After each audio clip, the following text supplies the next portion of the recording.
What's up, beautiful people? So this is a very close to my heart subject. This is when should you quit your job? As a bootstrap founder, solopreneur, indie hacker, whatever the fuck you call yourself, it doesn't matter. So when should we quit our jobs and go full-time on our thing? This is my story. So I quit my job in 2020, but I started building products in 2015, basically. And I'll tell you about my story and why I decided to quit at the end of 2020, basically January 2021. I handed in my notice in December. Then I got fired. Anyway, stupid story. It doesn't really matter, and I'm not going to go into detail. I want to focus on you and how can you decide when is the time to quit your job. I think maybe I'm a good case study because I'm an average dude. I've been doing this for 10 years. I haven't been super lucky either. And I've been posting online every single day since 2020. And even before that, since 2018, I've been tweeting. You can go to my Twitter and you can see all the little products that I built.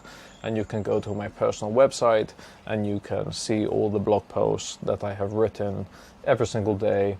Before I came up with my business, I didn't even know how to work, like getting organized and ready to start working and time and priorities. At last, I woke up and I worked 2 hours before starting work. Momentum. I was like a entrepreneur completely. I didn't really know how to work, how to get shit done. I didn't know anything, how to come up with a good idea, how to keep it simple. Simplicity is perfection. These blog posts might be very interesting to you if you're right in the beginning. I was testing out different products and stuff like that. Anyway, all this is to say that I haven't just appeared out of nowhere pretending to be this guru. I'll teach you how to become a millionaire and I'm going to sell you this course. None of that. This is my only motivation. I want to build an audience everywhere. So I never have to go back to working in an office. This is like my worst nightmare here, what you're seeing here. And I'm sure you can relate. Okay, so before I start, these are my reasons why I quit my job, but I am not saying that these are the correct reasons to quit your job. What I'm saying is, this is what I did. It worked out for me, and I want you to think for yourself and not hold me accountable, basically, right? Okay, so all of this is from a blog post that I wrote called, if you go to my website and you go to books and you go to why I quit my job.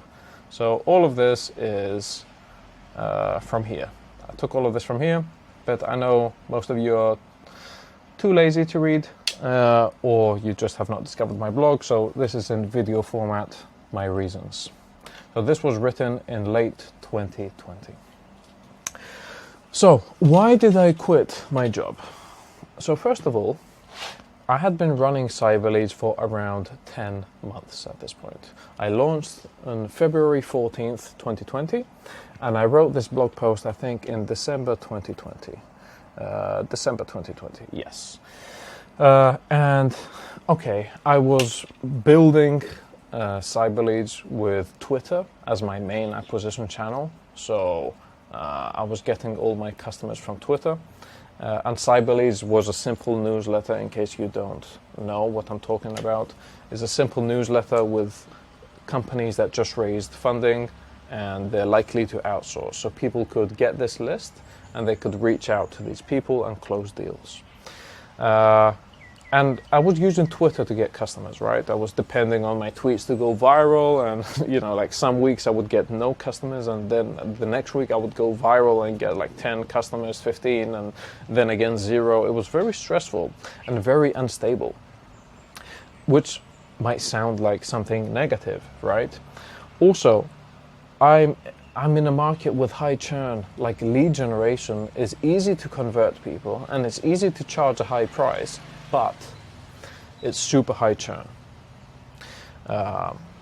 my revenue is wild and fluctuates. Like my revenue was not stable. It was like up and down, up and down, up and down, like 1,000 a month, then 500, then 2,000 a month, then 1.5, then 4,000 a month, then 2.5. It was like up and down, but up and to the right if you zoom out. My growth was not smooth, you know. I got copycats all the time, people copying my product word for word, you know, like not even, oh, let me be inspired and put a twist to it and try to improve it. Word for word, imagine this, right? You build a website and people, they have exactly the same. And they come up with the same story as you and they say, yeah, I built this product because X and Y and Z reason, because they read it on my blog, you know. They were basically like copies. Copies even talking the way I was talking. Frustrating. But you cannot do anything about it.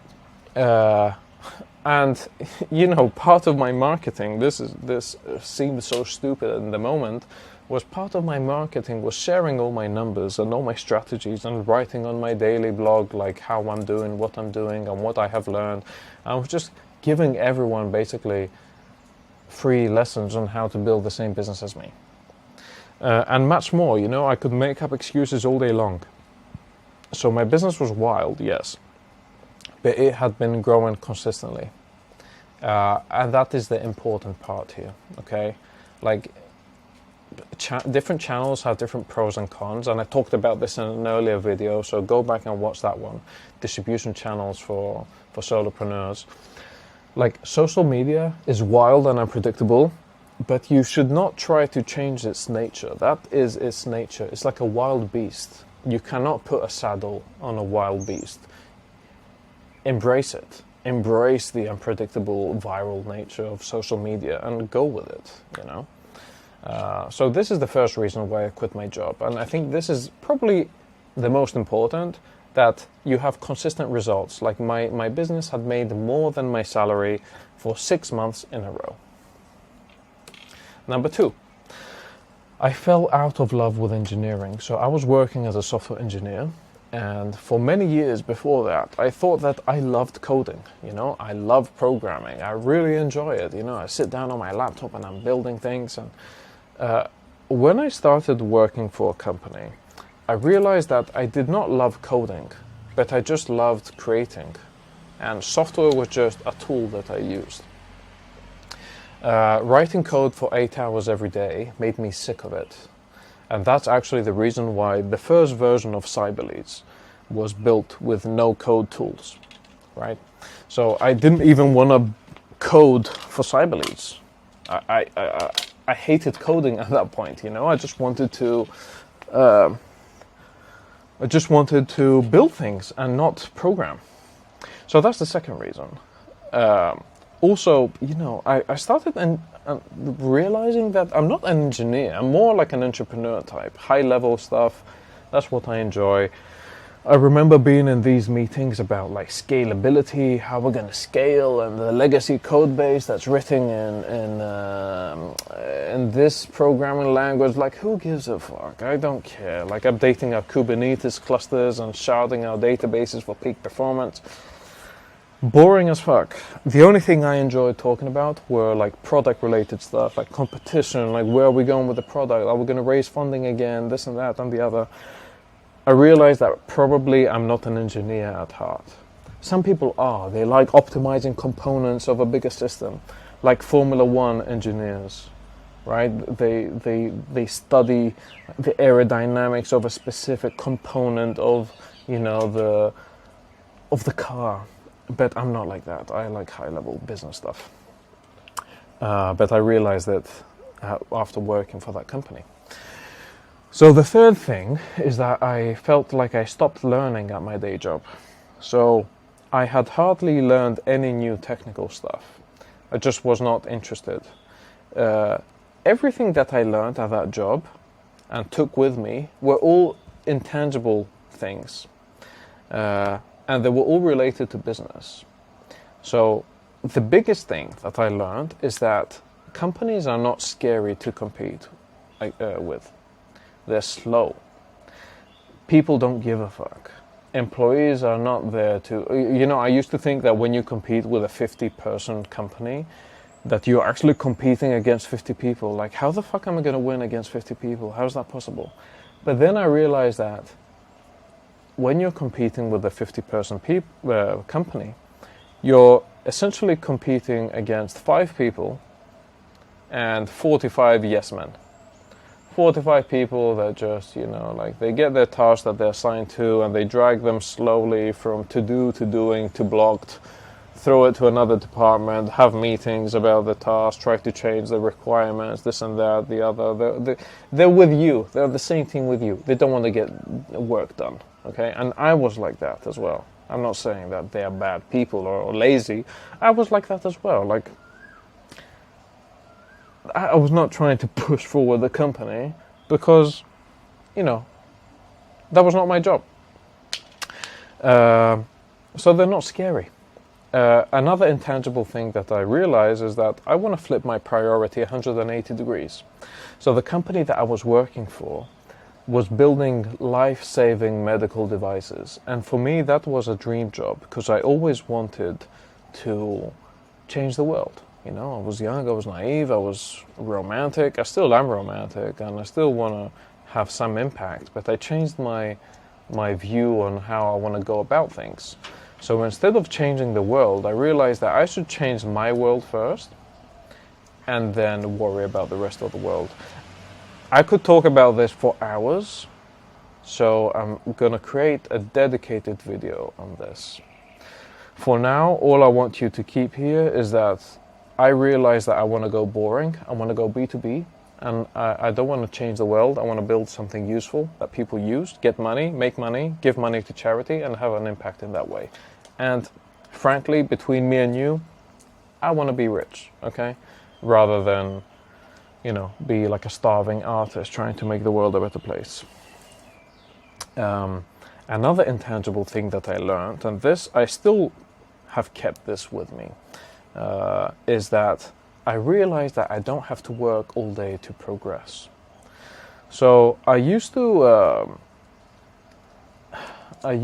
work all day before I started working full time on my projects, and I got nothing done all day. I would wake up in the morning, I would have a coffee. This is in Greece, right? Like while I was a university student, and I had so much time, but I just did not know how to work.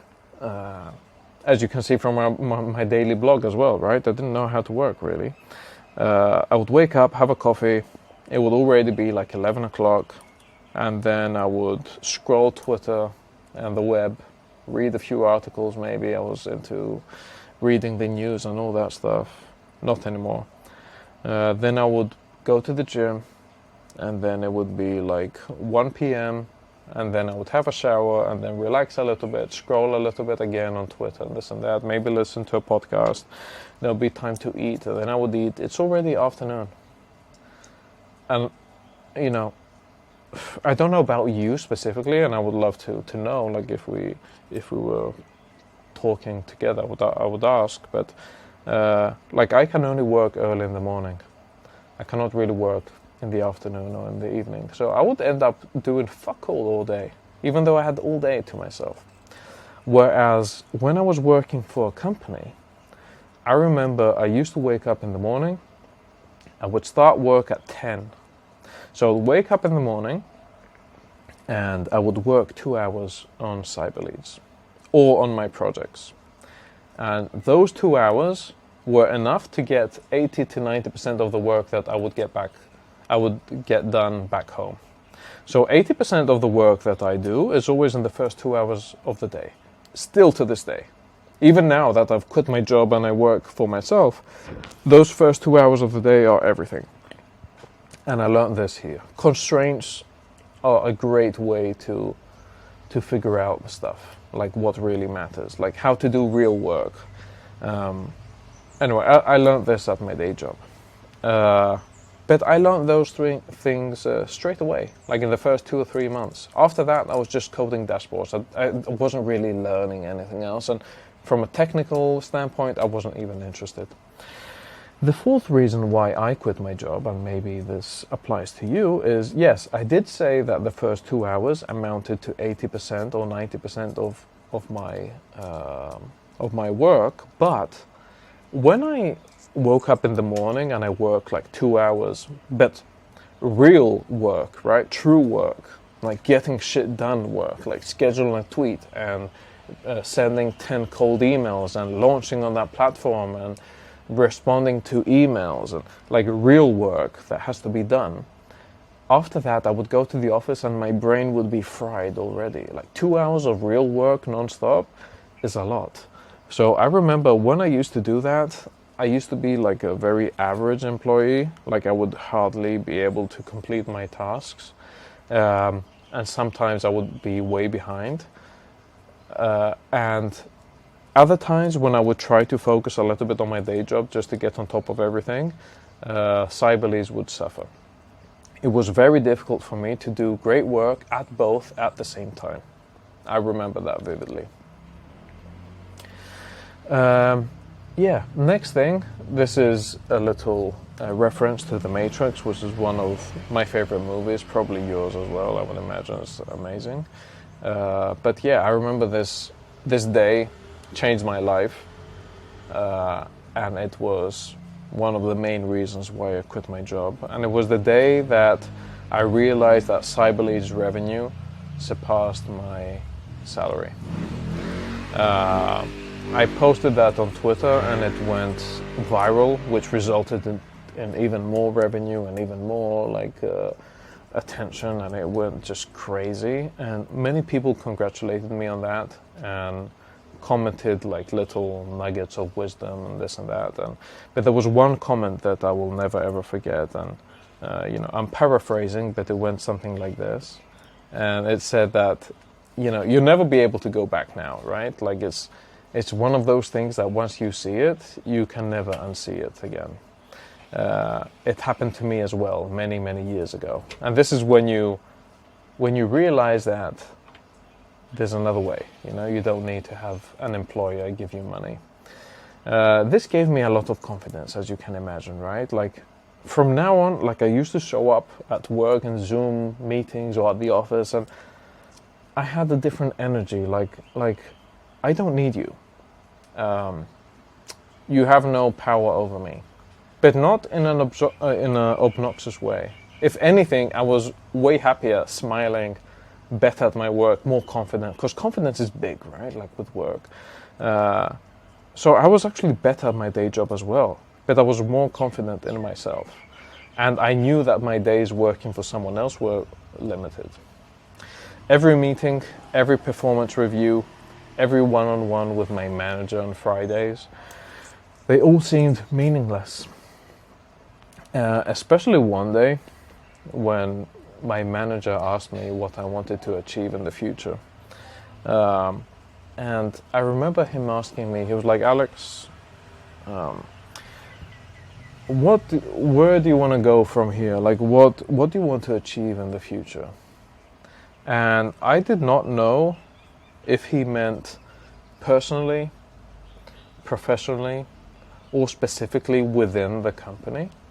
So I asked for an example, and he said, well, with a smirk on his face, as if he's proposing something that I could not possibly say no to, he said, well, maybe you would like to be the dedicated go-to guy for the X company dashboard. We're building like this dashboard internally. And I could not believe my ears. Like I thought I was in a dream. I was like, there's no way he's telling me this.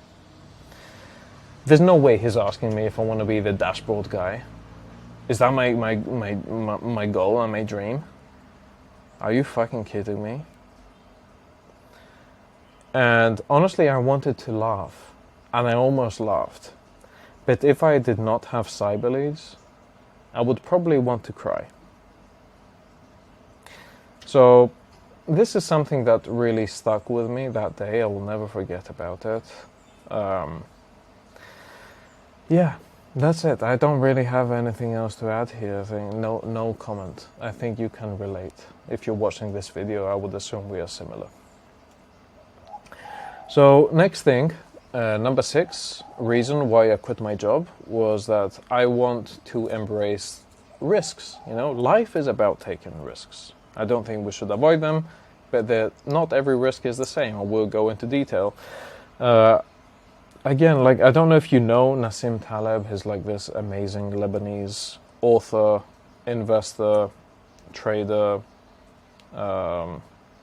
philosopher, and his books have really changed my perspective on risk and randomness. I even have a tattoo of a black swan. It's from his book. And his thesis is that life is chaotic and you should not try to change that. You know, you have to embrace the unpredictability of the world and make it work for you instead of against you. Now the question is, how do you do that? Like, how do you make the world work for you and the randomness work for you instead of against you? And the answer is that you should embrace risk-taking rather than avoiding risk-taking, but you should be able to understand what type of risk you're taking. Okay? With some risks, you should be super conservative. And those are risks that can ruin you if they go wrong. So that is like gambling, that is like fighting, that is like having unprotected sex with a sex worker. You know, like the things that if they go wrong, like they could harm you. Okay? Other risks, it should be the opposite, right? Like, you should be wild, you should be experimental, and you should be very playful.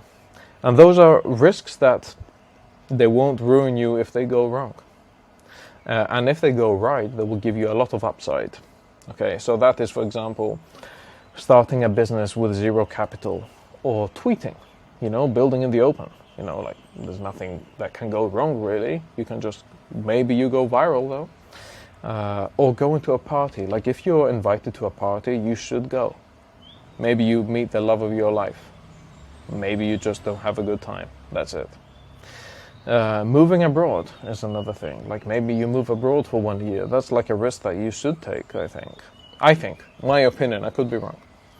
But if you take enough of these risks, you'll be blessed with luck. Like how I feel so lucky. But in reality, like, if you see, in here I've taken so many asymmetric risks where the negatives were nothing.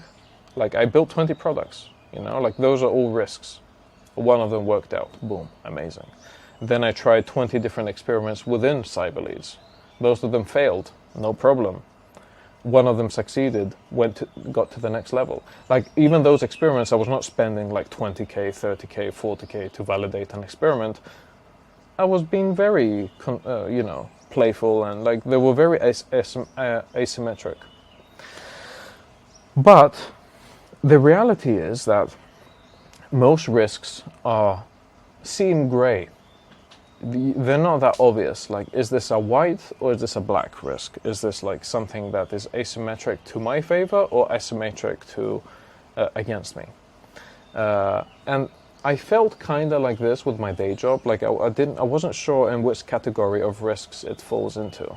Like, if I quit my job and things go wrong, could it lead me to ruin or not? And I think that oh my god, I did not update this slide. It's okay. So I've stacked the odds in my favor. Let's go to the blog post here. So I've stacked the odds in my favor. Instead of leaving straight away, I decided to stay at my day job. You know, one reason was to honor the contract that I had signed. I didn't want to leave the company and my team out of the blue. Side note, if I knew how they would treat me when leaving, they fired me basically on the last day, so they don't pay me money. I wouldn't have stayed. But anyway, at least I have my conscience clear. Another reason was to continue saving money. I managed to set aside 50k, which means that even if for some reason I was to start making $0 per month starting from tomorrow, like boom, something happens, like my business goes to zero, which is unbelievable and it probably will not happen. But let's say even if it did happen, I would still have enough runway for 2 to 3 years. Okay?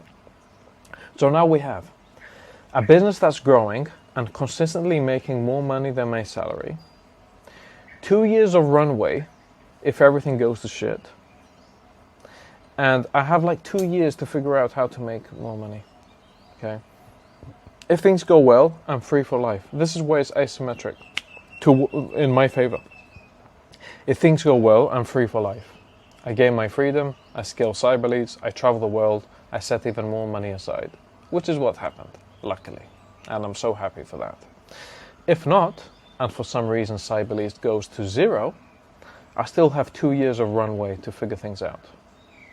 And again, even if for some even crazier reason, I am completely incapable of generating a single dollar in the next 2 years, I can always just find another job and try again. At least I will have a cool story to tell, and I probably will have traveled a lot. That's a good bet, I will take it. So this is why, in my mind, it was asymmetric in my favor. The 8th reason, we're almost at the end, the 10 reasons. The 8th reason is that I wanted clarity of mind. The number 1 reason I'm leaving my day job is to have a clear mind. To stop having to think about the things that are irrelevant to cyber leads, like meetings, deadlines, what my manager thinks of my performance, and all that stuff. It's not to start working 10 hours per day on cyber leads. And I never did that, actually. I never worked all day on cyber leads. Briefly, a few, like in 2022 I did, but not when I quit my job. In 2021 I was pretty chill. Actually, I don't even think that it's necessary. We live in the age of the internet, the age of infinite leverage, where your inputs are multiplied millions of times. So, especially for software businesses, right? Like, this is a caveat here. Like, if you're running like an agency, yes, it's kind of like a hustle business. So, because I have a newsletter, and I also have a productized service on top of the newsletter. It's one business, it's cyber leads, but the productized service is more of a hustle business. Like, you need more time to run it. So in that case, yes, you need more time. But if you're running like a software business, you don't need a lot of time, actually. Like, those 2 hours is all you need every day. Taking a simple, correct decision and scaling it is far more important than the number of hours you put in. So a calm, clear mind will outperform any person or team on the internet that is running around like a headless chicken, you know? So I don't want more time. The reason I'm quitting my job is because I want clarity of mind. My goal is, and always will be, freedom.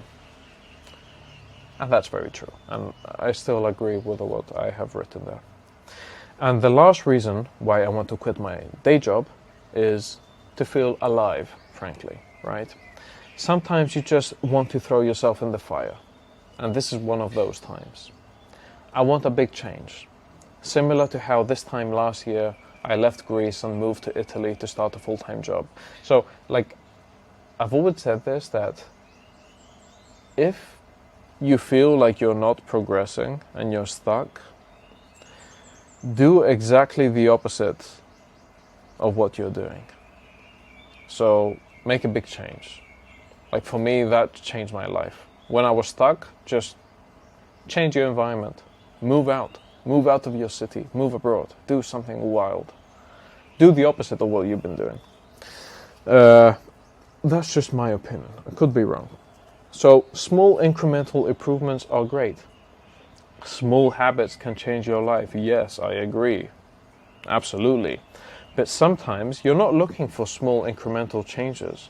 You're looking for a big earthquake that will shake your foundations. And that's when you have the best chances of growing exponentially.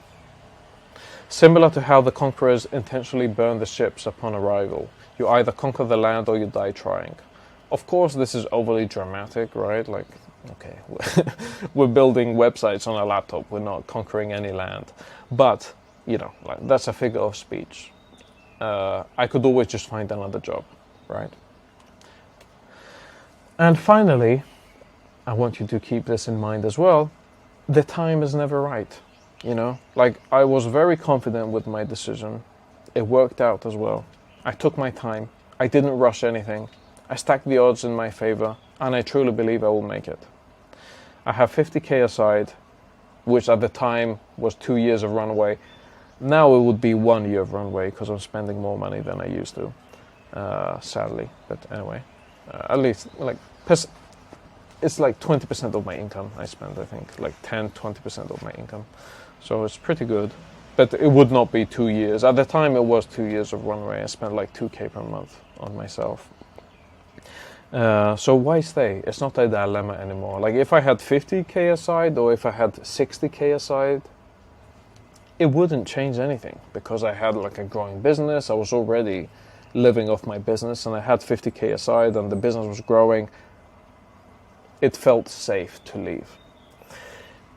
At the end of the day though, you can think reasonably about it all you want, but at the end of the day you cannot predict the future. It's a risk. And we should always be humble. We cannot predict the future. Sometimes you just have to say fuck it and go for it. So those are the reasons why I quit my job, and maybe you should as well. Just to recap, the most important things for me are you have consistent results, you're not learning anything from your day job, you have enough runway if things go to shit, you have stacked your odds in your favor in an asymmetric way where the worst case scenario is actually not that dangerous and the best case scenario is that you change your life and you're ready for a big change and to feel alive again. That's it. Much love. Love you guys. Bye-bye.